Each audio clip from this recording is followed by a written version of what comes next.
Hello and welcome back to the Pitch Side podcast. I'm your host, the HOD of the PSP. Like, share, comment on the YouTube version of this podcast and subscribe to the YouTube channel.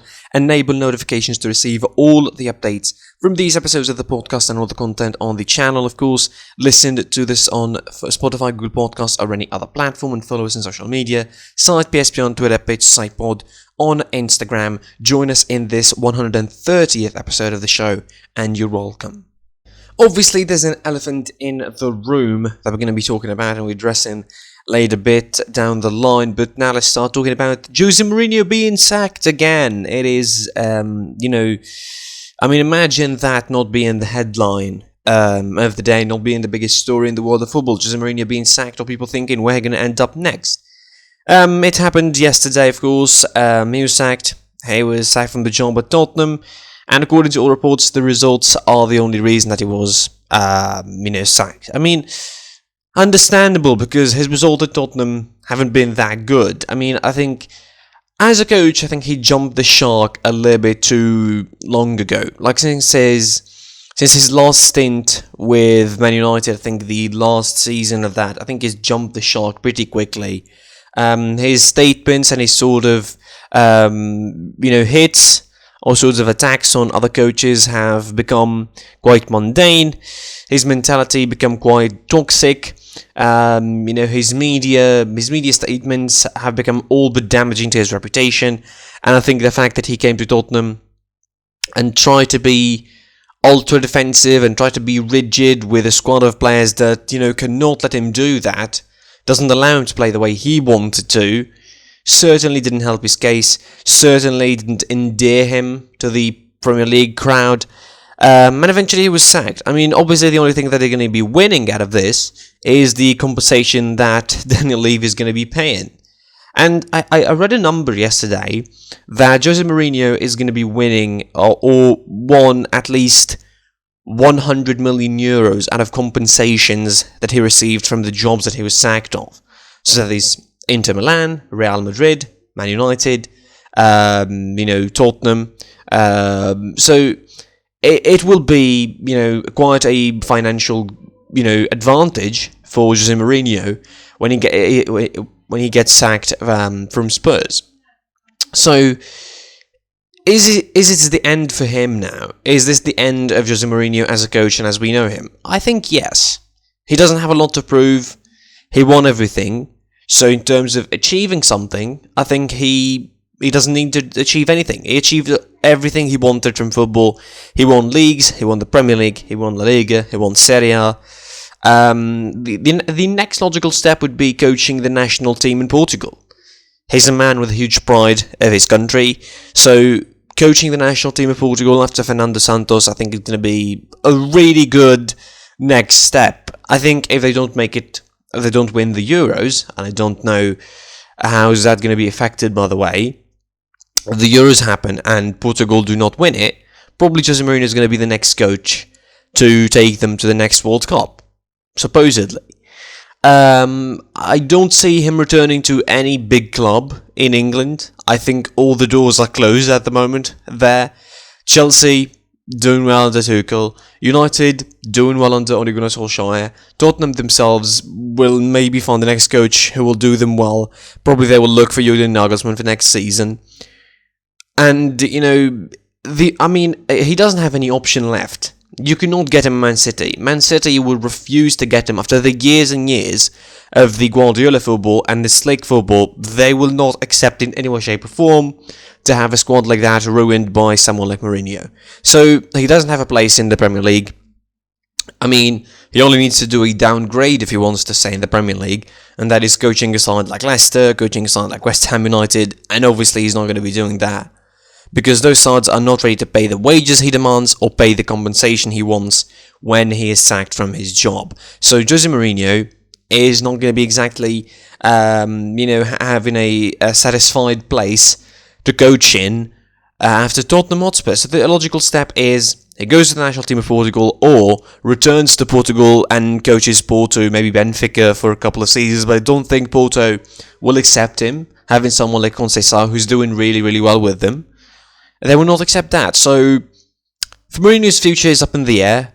Mourinho's legacy as a coach is half and half. Like, he's a serial winner. He's someone who won a lot of trophies, but at the same time, his mentality, the way he deals with the media, the way he sometimes deals with the players, although for the most part, he's a great manager, will really define who he is. I mean, like, post his second stint with Chelsea, the one where he won the Premier League in 2015 or whatever, the one where he or 24, I mean, the one where he won the Premier League with Chelsea, and then he managed to and then he left them for United. So that stint, I think, is going to be the one to define him, and that half of his career is going to be the one that defines Jose Mourinho and defines who he is. And we're going to look at it like a full, a half full, half empty kind of situation with Jose Mourinho, where you look at the half full, there is the achievements, the medals, of course, the Champions Leagues he won, the achievements he did, and there's, of course, the half empty, which is all of his media statements, all of his problems with the players, and all of his sort of problems with the managers as well, and rivalries across the way. So overall, we'll see where Jose Mourinho ends up, where he lands, but obviously he cannot land in a bigger place than what he did already, because he coached, I mean, just about every big club that could afford him and could accept his defensive ways, I would say, in Spain, England, and Italy. Of course, there was a Premier League game on Monday, despite all of the craziness happening in the world of football and the big story of the ESL. There was a Premier League taking place on Monday. Leeds United hosted Liverpool, and obviously they made it clear where their statement was, and they made it clear what their stance was against everything. There were it on shirts, there were banners on the field, earn it, and football is all the fans, and it's for the fans and all of that, and it was all sorts of protest. Jurgen Klopp had to comment on it. It was pretty rived up about it. And, despite the fact that he obviously has his opinion, his true opinion as a fan of football on this, but certainly he would not say it because he's not allowed to, just like Tommy Tuchel was in his press conference with Chelsea post the yesterday before the training session. So, for the game itself, it was a tale of two halves, really. Leeds United had a sort of middling first half. Liverpool were really better. They scored in the 36th minute thanks to Sadio Mane. Then in the second half, Liverpool completely forgot how to play football. They completely regressed back. Leeds United, overwhelmed them in the second half. They scored the equaliser. They deserved to win, pretty much, I would say, in the end. And, they proved themselves to be a really good side at facing the big teams this season. I mean, yes, there's a result of the 6-3 against United, but still, they beat City, and they drawn against them at home, so that's 4 points out of 6 against City. They defeated Liverpool, they drawn against Liverpool, that's quite a good result, and, they had certain results that are really good. So, for Liverpool themselves, this is not a form that's going to end up in the top 4, regardless of what's going to happen with the Champions League and whatnot. We're going to get to that. This is not a form that is going to end them in the top 4. This is not a form that is going to help them achieve anything. And it looks like this generation of Liverpool might have come to an end. I don't know how this could work, but I think they came to an end. I think there's some players that just don't gel and don't click in that club anymore. And I'm talking mainly the front three. So obviously, there will be a lot of considerations for next season, should everything go normal, for the transfers, for who Liverpool should bring in. Maybe they should bring in some players, to bolster their squad a little bit more, to make some changes, to start transitioning to a new generation, to a new starting 11. So, overall, Leeds, I think, deserved a win at this game, didn't get it, and Liverpool showed that they could be the two extremes this season. They could play really, really well, as they did in the first half, and play really bad, like they did in the second, which quite sums up their season, the ups and downs, the sort of the problems, the injuries and all of that, the circumstances that they had to deal with. And overall, it's a bad draw at a bad time, and, it will not help them in their ambitions for a top 4 spot to finish the season. And that's about it, I would say. So, hopefully for them, they will try and get something. I mean, for the players, really, will try and get something. And we'll finish the season in a decent position that will allow them a European place at the very least, if everything goes normal, as I mentioned, with the European competitions. Now it's time, I think, to address the biggest story of football. Time has come to talk about the news and the events that shook the world of football to its absolute core in the last 48 hours or so. The announcement from 12 teams to form the European Super League. And I didn't try to talk about it yesterday because I didn't want to make it a rant. So I tried to give it an extra 24 hours to make myself calm and composed because I saw the reactions around the world.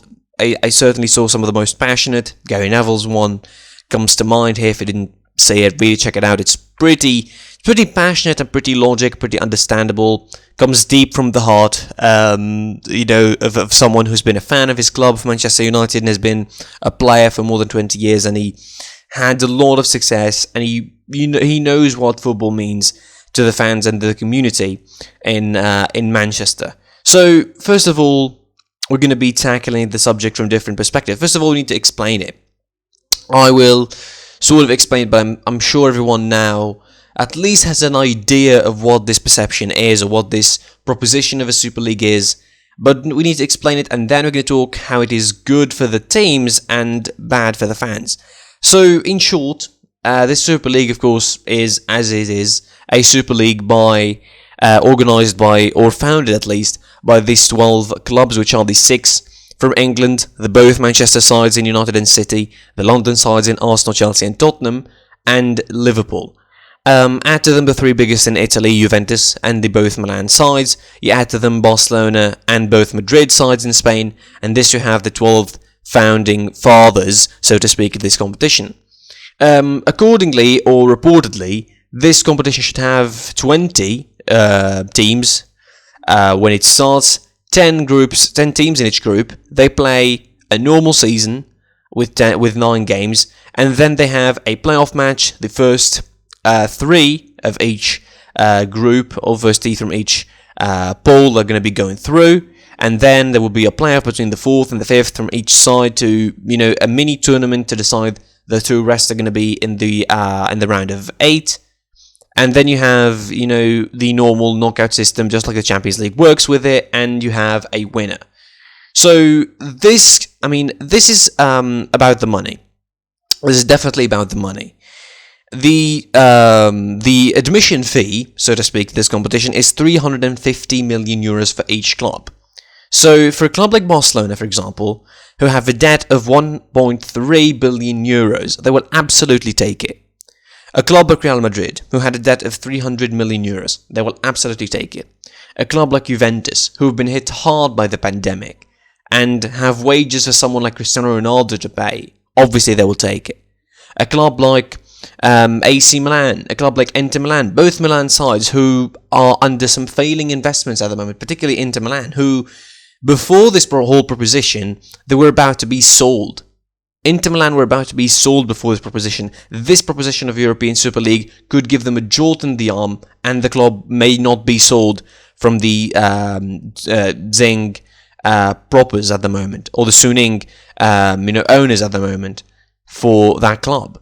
So this is a jolt in adrenaline for those clubs financially. This is going to give them a huge boost. This could pay their debts easily in 2 or 3 years. This could pay Barcelona's debts. This could pay Real Madrid's debts. Even get them the expenses of building the new stadium back, and allow them to buy whatever players that they would want. So it's quite the financial extravaganza. So the story is that JP Morgan, has agreed to support this Super League, which is mostly, going to be done with the American model of no relegation or whatever, with $6 billion. That is quite a big sum of money. This is the budget of some countries. To put you in perspective, I am in Tunisia. I live in a North African country in the third world.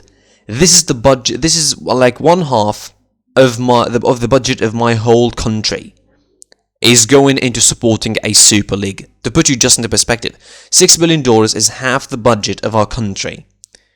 So this is all about money. And, it stems back from the fact that the proportion or the partition of the TV rights money from the UEFA to the clubs isn't fair, according to those in charge, or to those who are spearheading this revolution, quote unquote, in football, or this coup d'etat, really, if we want to talk about it in the world of football. The likes of Florentino Perez, the chairman of Real Madrid, Andrea Agnelli, the chairman of Juventus, who are in the pole position of supporting this idea, because people have been saying, oh, this is the American investors and all of that. Is Florentino Perez American all of a sudden? Is Andrea Agnelli American all of a sudden? He isn't. He's an Italian. His father is Italian. His grandfather is Italian. His family is involved in Juventus for years. He's not American. Florentino Perez isn't American, if we talk about that. Inter and AC Milan are Chinese investors. AC Milan is American, mostly. And Inter Milan are Chinese, property. But again, it's mostly down to American investors, American money, wanting to make it like an American model. I mean, basically, I saw a comment being repeated yesterday, turning football into soccer. And it's different because, football is what we see in Europe. And soccer is what we see in America. No relegation. The leagues are the same clubs. And there's no real excitement about the game there because there's nothing to be excited about. The MLS is quite a boring thing in the United States. Yes, there are fans of it. Yes, there are fans who watch it. But the perception that they take from that competition, it's a completely different one. They watch the MLS and they think that the European football is boring for some reason. Most of them watch soccer in their own country in the United States, and some don't know even what the Champions League is. So clearly this is an American investment to pump money into those, 12 clubs. And let's face it, they've been hit harder, I think, by the COVID pandemic because they make the biggest of profits from the gates. They make the biggest from profits of merch sales. They make the biggest of profits from advertisement, partnerships, sponsorships. And when the COVID crisis came around, they were the one that were hit hard by it, and they would hit harder than anyone else because of their big stature in the world of football. But football is a pyramid business. The big money from the big clubs filters down to the smaller clubs through a lot of ways. Transfer fees, loans, academy funds, all of that, and the circle is making the round. It's the highlight reel that keeps giving. That is what the big money is. It is a big money that filters down to the smaller clubs, filters down to those smaller divisions clubs to help themselves live through their problems, to live through their issues, to live through their crisis. So, those big clubs decided on Sunday to break away, to make a new league. Florentino Perez had a really interesting interview with El Chiringuito yesterday, and he was, I think, the only president out of the 12 who was pretty outspoken. The only sort of big official from the 12 clubs that was outspoken and went on interviews and went on media talking about it. He said, this is not a breakaway. We want to sit down with UEFA. We want to discuss with UEFA. We want to have UEFA's permission to get this underway. But if they don't want it, we're going to go at it anyway. We should start as early as September. I mean, he went on a tour trying to brand this idea as something that they would save football. Obviously, this was his vision since way back when. Since, I think, 2009 even. This was his vision about the Champions League. He needed the Champions League to be reformed. Obviously, there were talks about it back in 2019. Shut down. And now it pops up to the surface because of the effects of the COVID-19 crisis, the effects of the pandemic, financially on those clubs. The reforms of the Champions League by UEFA that seem to be counterintuitive to those suggestions of the European Super League, just to try and tame those suggestions down, try and play down these suggestions, try and model them and, make them go away and get rid of them. They couldn't. And, to make someone afraid of something, you have to mean it. You have to act like you mean it. And those 12 clubs certainly acted like they mean it. They had posted official statements on their Twitter accounts, on their social media accounts, promoted it as something serious, as something truly big.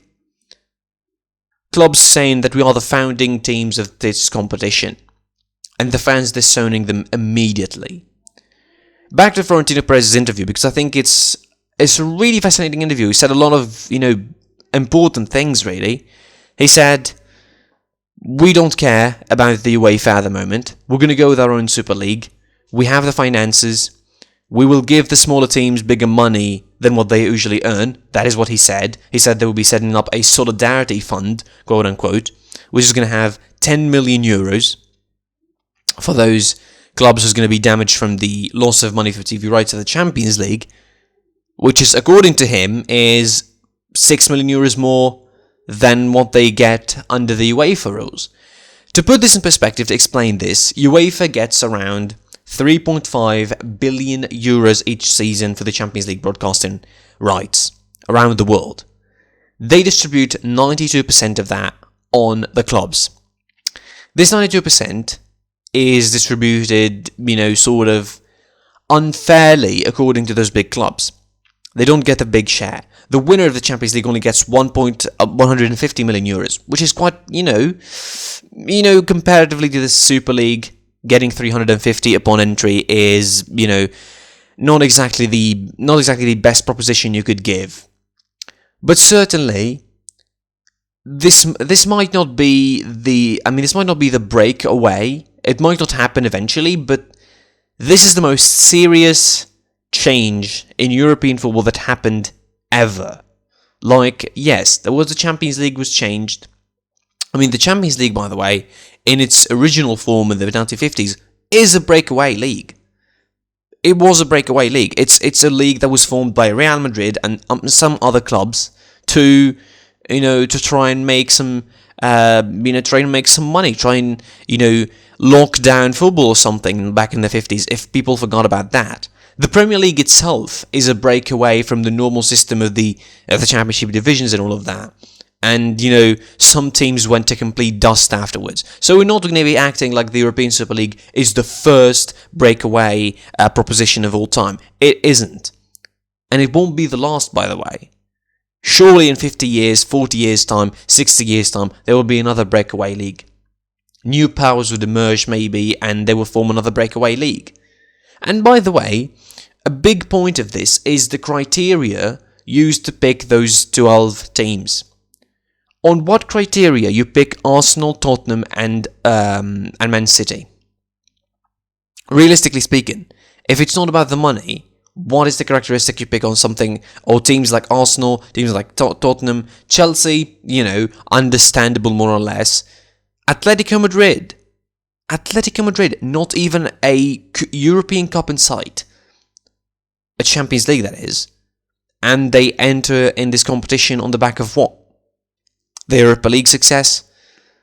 I don't know. I really don't understand the criteria on which they choose the team's going to be in this competition.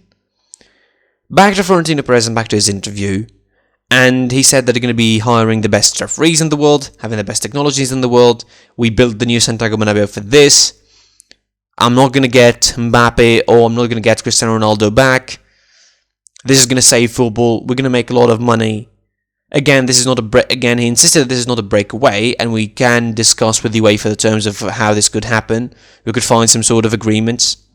So he left the door open to UEFA to come and negotiate. And obviously, that is where this is going to end up to. Because UEFA yesterday, and on the quotes of their president, Alexander Chefrin, said that any team who's going to be participating in this could be expelled of the Champions League, and they will have a meeting on Friday to decide that, could be expelled of their leagues, domestic leagues, if they achieve agreements with the associations, with the local associations, and they could be really, expelled from everything. They will not be allowed to their home stadiums. There will be some sort of, there will be some sort of big sanctions going on. And I don't think that the clubs are going to be participating in this are willing to lose a source of money like the domestic league. Who is the team out of those who's going to lose the revenue of 19 home games? Broadcasting rights and all of that. In normal time would be fans. I mean, if it was normal times, we wouldn't be having this crisis. But again, after the COVID crisis, definitely the teams or these clubs that formed the Super League are going to be, flowing up the surface, asking for the money that they didn't get in the crisis, the fact that the UEFA and FIFA didn't support them. And let's not act like UEFA and FIFA are the most morally apt people in the world, or the people who are going to be guarding the code of ethics. They're not. Sometimes they're more corrupt than some of the clubs and some of the people that formed this Super League themselves. But just the fact that they are the organisers, supposedly they are an organising entity, football, and the governing body, and they should be acting in a certain way to make this sound at least a little bit proper. I have my theory about this. First of all, it's definitely about the money. There's no question about that. But I have my theory about this. I think they might come to a sort of agreement that this competition is going to be made, but is going to be made as an inter-season thing. Like the UEFA Nations League. Maybe. Because they cannot add it as a proper European competition with the same teams that you expect them to be in the Champions League each year. So, again, this might come down to an agreement. This might come down to what the negotiation would give between the UEFA and FIFA and all of those bodies. And they might find a solution mostly for this competition to be played in inter-season, to be played in some time between the seasons and the preparation, something like the International Champions Cup, and they will try and have some effect on the Champions League, whom they just passed its reforms yesterday to agree the new format of the 36 teams, the Swiss model, as we talked about in a previous video, to agree on it and to pass it, which is obviously counterintuitive to this European Super League suggestion. Try and tame it. Now, this is going to affect a lot of people. And, the biggest effect it's going to have on fans. Certainly fans started protesting, started showing their, true reaction to it, their true stand against this situation. So, clearly, this has to be the biggest poker game in the world of football. This is going to be the biggest ploy or power play from those 12 clubs and UEFA and FIFA. And we'll see how it's going to end up. We'll see how this power ploy is going to end up. Is UEFA going to budge? Is FIFA going to budge? Are these clubs going to budge first? Should it come down to a negotiation, I would say they would find a new format. They would find a new sort of agreement. They would find a common ground. I'm sure of that. Because the teams that are participating in this cannot afford to leave their domestic club and leave the basis of their popularity, where they have the most of power, really. And, they will not, and if fans boycott them, certainly they will not want to lose their fans whom have the say and have the importance and pump their money into those clubs through watching TV, through going to the matches, through buying the merch and all of that. So, obviously this story is still developing. We're still going to be following it. We're still going to be talking about it. We'll give you the latest updates on it tomorrow. And until then, thanks for watching, thanks for listening. I was your boy, the HOD of the PSP. Like, share, comment on the YouTube version of this podcast, subscribe to the YouTube channel, enable notifications to receive all the updates from these episodes of the podcast. Listen to this on Spotify, Google Podcasts, or any other platform. And until next time, I'll be seeing you soon. Goodbye, and #No to the European Super League.